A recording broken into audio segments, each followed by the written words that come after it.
രാഹുൽ മാങ്കൂട്ടത്തിൻ്റെ വിഷയത്തിൽ നമ്മുടെ വോട്ട് ചോരി അതങ്ങ് അമർന്നുപോയി. കേരളത്തെ സംബന്ധിച്ച് അത് വലിയൊരു വാർത്ത തന്നെയാണ്. തൃശ്ശൂരും വയനാടും ഒക്കെ അത് ഉന്നയിക്കപ്പെട്ടിരുന്നു. ഇപ്പോൾ ബി ഗോപാലകൃഷ്ണൻ പറഞ്ഞിരിക്കുകയാണ്, അവർക്ക് ജയിക്കണമെന്നുള്ള മണ്ഡലങ്ങളിൽ അവർ ജമ്മു കാശ്മീരിൽ നിന്ന് വരെ ആളുകളെ കൊണ്ടുവന്ന് വോട്ട് ചെയ്യിക്കും എന്ന് പറയുന്നത് അതൊരു ധാർഷ്ട്യമല്ലേ? അവർക്ക് എന്തും ചെയ്യാമെന്നല്ലേ? അല്ല, അതിൽ ഗോപാലകൃഷ്ണൻ പറഞ്ഞത് ധാർഷ്ട്യമൊന്നുമല്ല. സുരേന്ദ്രൻ പറഞ്ഞത് ഓർമ്മയില്ലേ? ഈ വോട്ട് കള്ളവോട്ട് ചെയ്യണം നിങ്ങളൊക്കെ അല്ലേ, നാണമില്ലേ നിങ്ങൾക്ക് പറയാം, ഇപ്പോൾ തൂക്കിച്ചാവനടാ നീയൊക്കെ അല്ലേ ആദ്യം അത് ചെയ്തതെന്ന് ചോദിച്ചില്ലേ? സുരേന്ദ്രൻ അത് ചോദിച്ചല്ലോ.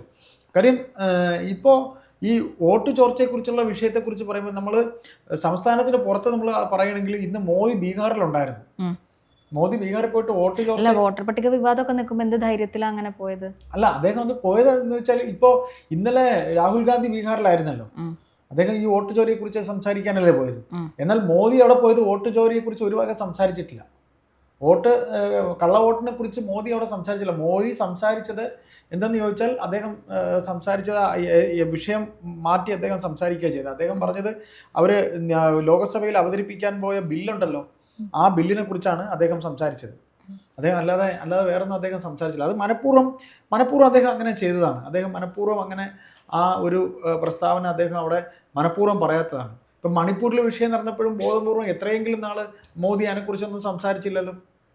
എത്ര ലക്ഷം വോട്ടാണ് ബീഹാറിൽ പോയിരിക്കുന്നത്? രാഹുൽ ഗാന്ധി കണ്ടില്ലേ, മരിച്ചു പോയവരെന്ന് പറഞ്ഞവരുമായി പോയിന്ന് ചായ കുടിക്കുകയല്ലേ ചെയ്തത് രാഹുൽ ഗാന്ധി.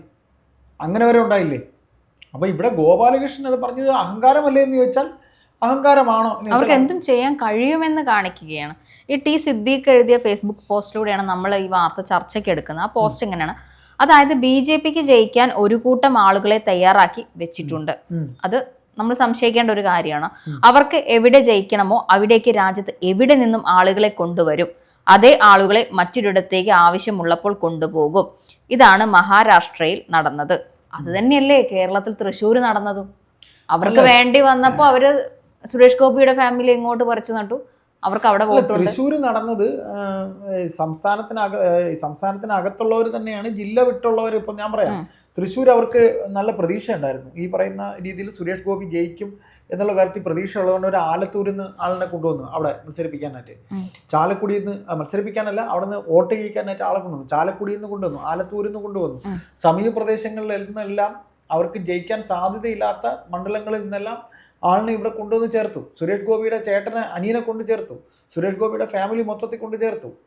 അങ്ങനെ ഒരു വോട്ട് ചേർത്തു. അതിലൊന്നും നമ്മൾ വേറൊന്നും പറയാൻ പറ്റില്ല. കാര്യം CPM അങ്ങനെ തന്നെയാണ് ഇവിടെ കാണിക്കുന്നത്. CPM കാലങ്ങളായിട്ട് ചിറയൻകീഴ് മണ്ഡലത്തിലെ ആറ്റിങ്ങിലൊക്കെ എന്താ ചെയ്തത്? അടൂർ പ്രകാശ് കൃത്യമായി, അതെ, അടൂർ പ്രകാശ് 1,64,000 വോട്ടുകളാണ് കണ്ടുപിടിച്ചില്ലേ കള്ളവോട്ട്. കള്ളവോട്ട് എന്ന് പറയുന്നത് കണ്ടുപിടിച്ചത് CPMകാരാണ്. അവർക്ക് ഇത് അറിയാവോ? അത് അടൂർ പ്രകാശ് പറയുന്നുണ്ട്. 2019 നടന്നത് CPM, അതെ, 2024 നടന്നിട്ടുള്ളത് BJP. അവര് ഈ രണ്ട് ഇലക്ഷനും ഇങ്ങനെ അങ്ങ് വോട്ട് ചേർത്ത് അത് 1 ലക്ഷത്തിലപ്പുറമാണ്. 1.5 ലക്ഷത്തിൽ കൂടുതൽ വോട്ടുകളാണ് കള്ളവോട്ടുകൾ. തീർച്ചയായിട്ടും ഇത് ഇവര് പറയുന്ന 6 മാസം കൊണ്ട് 48 ലക്ഷം വോട്ടർമാരെ എത്തിക്കുക, 5 മണിക്ക് ശേഷം കൂട്ടത്തോടെ വോട്ട് ചെയ്യിപ്പിച്ചു. എന്നിട്ടും സിദ്ദീഖ് ഇപ്പൊ നമ്മൾ ചോദിച്ച പോലെ ഇതൊക്കെ തന്നെയല്ലേ തൃശ്ശൂർ നടന്നത് എന്നും പറയുന്നുണ്ട്. തീർച്ചയായിട്ടും. അല്ല, ഇതില് ഈ പറയുന്ന അദ്ദേഹം പറഞ്ഞ കാര്യം എന്ന് പറഞ്ഞാൽ, ഗോപാലകൃഷ്ണൻ പറഞ്ഞത് ധാർഷ്ട്യമാണോ അഹങ്കാരമാണോ എന്ന് ചോദിച്ചാൽ എന്തായാലും ആ പറയാനുള്ള ഒരു ചങ്കൂറ്റം അദ്ദേഹം കാണിച്ചു. അവർ ഇനി ജമ്മു കാശ്മീരിൽ നിന്ന് വരുന്ന ആളിനെ അവരെ കൊണ്ടുവരും എന്ന് പറഞ്ഞത് ഇനി കുറച്ച് അലർട്ടായിരിക്കും. എല്ലാ രാഷ്ട്രീയ പാർട്ടികളും പരസ്പരം അങ്ങോട്ടും ഇങ്ങോട്ടും വളരെ അലർട്ടാവാനാണ് സാധ്യത.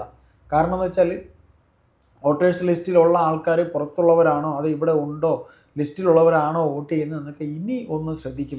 ABCDEFG എന്ന് എഴുതിയിട്ട് അച്ഛൻ്റെ അമ്മയുടെ പേരും 0 എഴുതി വീട് നമ്പർ കൊടുക്കുക, ഒറ്റമുറി വീട്ടിൽ 70 ആൾക്ക് വോട്ട് ചേർത്തുക, അതൊക്കെ അതിക്രമമാണ്. തീർച്ചയായിട്ടും. അല്ല, അതൊക്കെ സ്വാഭാവികമായിട്ട് നടക്കുന്ന കാര്യം തന്നെയാണ്. അങ്ങനെ തന്നെയാണ് ഈ നാളും ഇതുവരെയും അങ്ങനെ തന്നെയാണ് നടന്നിട്ടുള്ളത്. അപ്പോൾ അതിലിപ്പം പുതുമയായിട്ടൊന്നും പറയേണ്ട കാര്യമൊന്നുമില്ല. ഇനിയിപ്പോൾ അങ്ങനെ സംഭവിക്കുള്ളൂ. പക്ഷെ അലർട്ടാവാനുള്ള സാധ്യതയുണ്ട്. ഇപ്പം ഇത് സത്യത്തിൽ BJP ഇത്തരത്തിൽ ചെയ്യുന്നത് ജനാധിപത്യത്തെ ചോദ്യം ചെയ്യുകയാണ്. ഒന്ന് ഇങ്ങനെ പോയി കഴിഞ്ഞാൽ ഇവർ നാട് മുടിക്കില്ലേ എന്നുള്ളത് രണ്ടാമത്തെ ഫാക്ട്. അല്ല, തെരഞ്ഞെടുപ്പ് കമ്മീഷൻ ഇപ്പൊ ഇതിൽ ഉത്തരവില്ലാതെ വന്നിരിക്കുകയാണല്ലോ. തെരഞ്ഞെടുപ്പ് കമ്മീഷൻ ഈ വിഷയത്തോടു കൂടി അത് താഴെ പോയി. അല്ല, അതിൻ്റെ തെരഞ്ഞെടുപ്പ് കമ്മീഷണർ തന്നെ ആ പോസ്റ്റിൽ നിന്ന് രാജിവെച്ച് പോവേണ്ട, അല്ലെങ്കിൽ അദ്ദേഹത്തിന് ഇംപീച്ച് ചെയ്യേണ്ട ഒരു അവസ്ഥയിലേക്ക് കാര്യങ്ങൾ പോകുന്നെന്നും പറയുന്നുണ്ട്. അദ്ദേഹത്തിന് അത് മറുപടി അവതരിപ്പിക്കും ഇന്ത്യ സഖ്യം. അതെ, ഇന്ത്യ സഖ്യം അവതരിപ്പിക്കും ഇംപീച്ച് ചെയ്ത് പോകാൻ. കാര്യം അദ്ദേഹത്തിന് എക്സ്പ്ലനേഷൻ ശരിയാവുന്നില്ല. അദ്ദേഹത്തിന് മറുപടിയില്ല. അപ്പോൾ ഇത്തരത്തിൽ ഗോപാലകൃഷ്ണൻ പറയുമ്പോൾ അതിന് മറുപടി എന്ന രീതിയിൽ നമ്മൾ സംസാരിച്ച് വന്നപ്പോൾ തുടക്കത്തിൽ പറഞ്ഞു, സുരേന്ദ്രൻ പറഞ്ഞു വോട്ട് ചെയ്യാത്തവരെങ്കിലും ഇവിടെ തൂങ്ങിച്ചാവട്ടെ, അല്ലെങ്കിൽ ഞങ്ങളിത് ചെയ്യുമെന്ന്. മഞ്ചേശ്വരത്ത് ഓർമ്മയുണ്ടല്ലോ, സുരേന്ദ്രൻ 10,000 വോട്ടാണ് സുരേന്ദ്രൻ്റെ മറിച്ചതായിട്ട് വന്നിട്ടുള്ളത്. കഴിഞ്ഞ ലോക്സഭാ ഇലക്ഷനിൽ തൃശ്ശൂർ പൂങ്കുന്നത്ത് പത്മജയ്ക്ക് ഏറ്റവും കൂടുതൽ ഹോൾഡറുള്ള സ്ഥലമാണ് പൂങ്കുന്നം. അവിടെ പത്മജ 10,000 വോട്ടാണ് മറിച്ചത്. പിന്നെ ഈ പറയുന്ന പോലെ തന്നെ സുരേഷ് ഗോപിക്ക് വോട്ട് മറിഞ്ഞു എന്ന് പറയുന്ന പോലെ പൊന്നാനിയിൽ നിന്ന്, ആലത്തൂരിൽ നിന്ന്, ചാലക്കുടിയിൽ നിന്ന്, ഇവിടെ നിന്നൊക്കെ വോട്ട് മറിഞ്ഞിട്ടുണ്ട്. പക്ഷേ ഒരു സംഗതിയുണ്ട്, ഈ പറയുന്ന വോട്ട് ചോർച്ച എന്ന് പറയുന്ന ഈ പറയുന്ന വിവാദം എന്ന് പറയുന്നത് കോൺഗ്രസ് ഒരു വലിയ ആയുധമാക്കി എടുത്തിട്ടുണ്ട് ഇവർക്കെതിരെ. ആർക്കെതിരെ? ബിജെപിക്കെതിരെ. പക്ഷെ ബിജെപിക്ക് അനുകൂലമായിട്ടാണ് തെരഞ്ഞെടുപ്പ് കമ്മീഷൻ ചെയ്തത്. അത് പറയുന്നത് ഇന്നിപ്പോ നരേന്ദ്രമോദി ബീഹാർ പോയിട്ട് വോട്ടുകളെ കുറിച്ചൊന്നും പറഞ്ഞില്ല. അദ്ദേഹം പറഞ്ഞത് ഈ പറയുന്ന പോലെ നമ്മുടെ MLA-മാരോ മന്ത്രിമാരോ ജയിലിൽ കിടന്നു കഴിഞ്ഞാൽ, അവർക്കൊക്കെ കേസ് ആയിക്കഴിഞ്ഞാൽ അവരെ മന്ത്രിസ്ഥാനം പോകും എന്ന ആ വിഷയത്തെക്കുറിച്ചാണ് അദ്ദേഹം സംസാരിച്ചത്. 45 ലക്ഷം വോട്ടാണ് ബീഹാറിൽ മറിഞ്ഞത്. ബീഹാറിൽ ഇനിയിപ്പോൾ വരാൻ പോകുന്ന അവിടെ ഒരു തിരഞ്ഞെടുപ്പ് വരാൻ പോവുക. ബീഹാറിലെ തിരഞ്ഞെടുപ്പ് അടുക്കാറായി. അപ്പോൾ അവിടെ കൂടെ ഇനി ഇവരുടെ സ്ഥാനം ഉറപ്പിക്കണം. ആ സ്ഥാനം ഉറപ്പിക്കാൻ വേണ്ടിയിട്ടാണ് ഈ കണ്ട രീതിയിൽ, ഈ കണ്ട മേളമല്ല. ഞാൻ പറഞ്ഞില്ലേ, ഇപ്പോൾ ഇന്ന് അവിടെ ചെന്ന് സംസാരിച്ചത് കോൺഗ്രസിലെ നേതാക്കൾ വല്ലാതെ ഭയപ്പെടുന്നു. എന്തിനു ഭയപ്പെടുന്നു? അവർ ഈ ബില്ല് പാസ്സായാൽ അത് അവിടെ പറയേണ്ട വല്ല കാര്യമുണ്ടോ? അതാണ് നരേന്ദ്രമോദി. അതൊരു വിശ്വാസ്യത കുറയ്ക്കുക എന്നുള്ള ഉദ്ദേശമാണ്. ഞാൻ ഇപ്പം ചേട്ടൻ പോയൊരു സ്ഥലത്ത് ഞാനും പോകുന്നു. ചേട്ടനെ പറ്റി എനിക്ക് കുറ്റം പറയാൻ പറ്റില്ല ഡയറക്റ്റ്. നമ്മളൊന്ന് പേടിപ്പിക്കും. അതായത് നിങ്ങൾ വിശ്വസിക്കണ്ട എന്നുള്ള രീതിയിൽ ഞാൻ സംസാരിക്കും. അതാണ് മോദി ചെയ്തത്. രാഹുൽ ഗാന്ധി പോയിട്ട് വെറും മണിക്കൂറുകളാകുന്നേ ഉള്ളൂ. അപ്പോഴത്തേക്ക് അദ്ദേഹം ഓടി. ഇവര് അവതരിപ്പിക്കുന്ന ഒരു ബില്ല്, അതിന്റെ പ്രോസസ്സിങ് അവിടെ നടന്നുകൊണ്ടിരിക്കണേ ഉള്ളൂ. ആ ബില്ലും ശരിക്കും ചർച്ച ചെയ്യേണ്ട ഒരു വിഷയമാണ്. അല്ല, എന്ത് അടിസ്ഥാനത്തിലാണ് ഒരു 30 ദിവസം കേൾക്കുമ്പോൾ വിചാരിക്കും ഇവനൊക്കെ ഉള്ള കിടക്കേണ്ട തന്നെ. കാര്യം അങ്ങനെ നമ്മൾ ചിന്തിക്കുമ്പോൾ ഉണ്ടല്ലോ, ഈ പറയുന്ന ഡൽഹിയിൽ എന്താ അവർ ചെയ്തത്? ഡൽഹിയിൽ അരവിന്ദ് കെജ്രിവാളിനെ പിടിച്ച് ജയിലിലിട്ട് മുഖ്യമന്ത്രി അദ്ദേഹം അവിടെ ഇരുന്നു. അപ്പൊ അന്ന് തന്നെ ഇവർ മനസ്സിൽ കുറിച്ചതായിരിക്കാം ഈ ഒരു സാധനം ഇത് ചെയ്യണം, ഇംപ്ലിമെന്റ് ചെയ്യണം എന്നവർ മനസ്സിൽ കരുതിയായിരിക്കാം. പെട്ടെന്നാണ് ഒരു രാത്രി കൊണ്ട് ഒരു സുപ്രഭാതത്തിൽ ഒരു ബില്ല് അവതരിപ്പിക്കുകയാണോ പാർലമെന്റിൽ? അല്ല, പിന്നെ വേറൊരു കാര്യങ്ങളുണ്ട് മീര, ഇതിൽ സംസാരിക്കാനുള്ള ഒരു കാര്യം കൂടെ നമുക്ക് പറയേണ്ടത്. അതായത് ഭരണത്തിൽ ലോകസഭയിൽ ഇപ്പം ഇന്ത്യ മഹാരാജ്യം ഇവർ ഭരിക്കുന്നുണ്ടല്ലോ. ഇവർ ഭരിക്കുന്നതുകൊണ്ട് ഇവർക്ക് എന്തൊക്കെ ഇപ്പം ED പോലെയുള്ള അന്വേഷണ സംഘങ്ങൾ എന്തൊക്കെയുണ്ടോ അതിൽ പൊളിറ്റിക്കലി അവർക്ക് 6 കൂടെയല്ല. അവർ ഭരിക്കാത്ത സംസ്ഥാനമാണെങ്കിൽ 2 എഞ്ചിനായിട്ട് ഭരണം വേണ്ട, ഒറ്റ എഞ്ചിൻ ഭരണം മതി. അങ്ങനെയുള്ള ഒരു തീരുമാനം പോയിട്ട് ഇവർ എന്താ ചെയ്യണേ?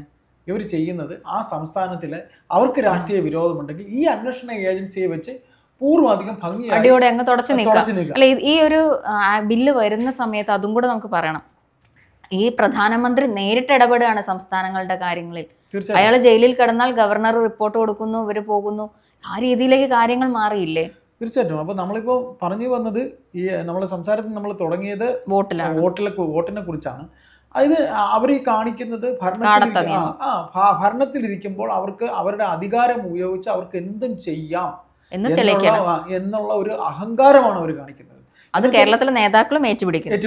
എന്നുവെച്ചാൽ ഇതിനകത്ത് ഒരു കാര്യം കൂടെ നമുക്ക് പറയാം. അതായത് ഈ പറയുന്ന രീതിയിൽ ഇപ്പം നരേന്ദ്രമോദി ഈ കാര്യത്തിൽ അവിടെ പോയിട്ട് ബീഹാറിൽ പോയിട്ട് വോട്ട് കൊള്ളയെക്കുറിച്ച് അദ്ദേഹം ഒന്നും സംസാരിച്ചില്ല.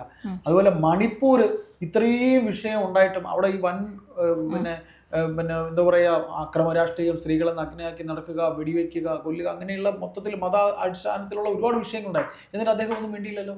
ഇദ്ദേഹം അവിടം വരെ പോയോ? ഇതുവരെയും പോയിട്ടില്ലല്ലോ. അപ്പം ചില സ്ഥലങ്ങളിൽ ബോധപൂർവമായിട്ടുള്ളൊരു മൗനം ബഹുമാനപ്പെട്ട പ്രധാനമന്ത്രി നരേന്ദ്രമോദി പാലിക്കുന്നുണ്ട്. അത് എന്ത് പാലിക്കുന്നുണ്ട്? പലതും മറച്ചു വെക്കുന്നുണ്ട്. പിന്നെ ഇവരുടെ അധികാരമെടുത്ത് പല സംസ്ഥാനങ്ങളിൽ ഇവർ പ്രയോഗിക്കുന്നു. അതിൻ്റെ ഫലമായിട്ടാണ് ഈ കണ്ട രീതിയിൽ ഇപ്പം വരാൻ പോകുന്നൊരു നിയമം. അതും കൂടെ വന്നു കഴിയുമ്പോൾ ഇവർക്ക് അങ്ങനെ ആകുമ്പോൾ ഒരു ഹിറ്റ്ലറുടെ ഒരു സ്റ്റൈലിലേക്കൊക്കെ തന്നെ ഭരണം. അപ്പൊ എന്താ പറയുക, പ്രധാനമന്ത്രി പറയുന്നതെല്ലാം ചെയ്യാൻ സംസ്ഥാനം ഭരിക്കുന്ന മുഖ്യമന്ത്രിമാരും മന്ത്രിമാരും നിൽക്കും, സ്ഥാനം പോവില്ലേ? അവരെ ഇഷ്ടത്തിനല്ലേ നടക്കൂ. എഗെയിൻസ്റ്റ് ആയി കഴിഞ്ഞാൽ ഇങ്ങനെയുള്ള ഏജൻസികളെ കൊണ്ട് അന്വേഷിപ്പിക്കും. തീർച്ചയായിട്ടും. നമ്മുടെ ഇന്ത്യ മഹാരാജ്യത്തിൻ്റെ ഒരു മഹത്വം എന്ന് പറയുന്ന മറ്റ് രാജ്യങ്ങളിൽ എങ്ങനെ ജനാധിപത്യം, സ്വാതന്ത്ര്യം, എന്ന ഒരു ടാഗ് ലൈനാണ് നമുക്കുള്ളത്. ആ ജനാധിപത്യത്തിൻ്റെയും സ്വാതന്ത്ര്യത്തിൻ്റെയും ഒന്നായിരുന്നു ഈ തെരഞ്ഞെടുപ്പ് എന്ന് പറയുന്നത്. അതിന് കൂടെ കടക്കൽ കത്തിവെക്കുന്ന രീതിയിലുള്ള കാര്യങ്ങളാണ് പോകുന്നത്. പക്ഷേ എനിക്ക് തോന്നുന്നില്ല അങ്ങനെ പൂർണ്ണമായ ഒരു കള്ള വോട്ട് പരിപാടിയിലേക്കൊന്നും പോകാനുള്ള സാധ്യത. കാര്യം BJP കൂടെ അത് ചെയ്യുമെന്ന് പറയുമ്പോൾ ഇതുവരെ കള്ളം ചെയ്ത CPM ചുമ്മാ നോക്കിക്കൊണ്ടിരിക്കുമെന്ന് എനിക്ക് തോന്നുന്നില്ല. കാര്യം അവരുടെ ആകെ രാഷ്ട്രീയം എന്ന് പറയുന്നത് വോട്ട് രാഷ്ട്രീയമാണ്. അതിൽ കൂടെ അവർ പിടിക്കാതിരിക്കില്ല. എന്തായാലും നമുക്ക് ഇതൊരു ധാർഷ്ട്യമായിട്ട് തന്നെ ഗോപാലകൃഷ്ണൻ്റെ സംസാരത്തെ നമുക്ക് അങ്ങനെ തന്നെ പറയാം.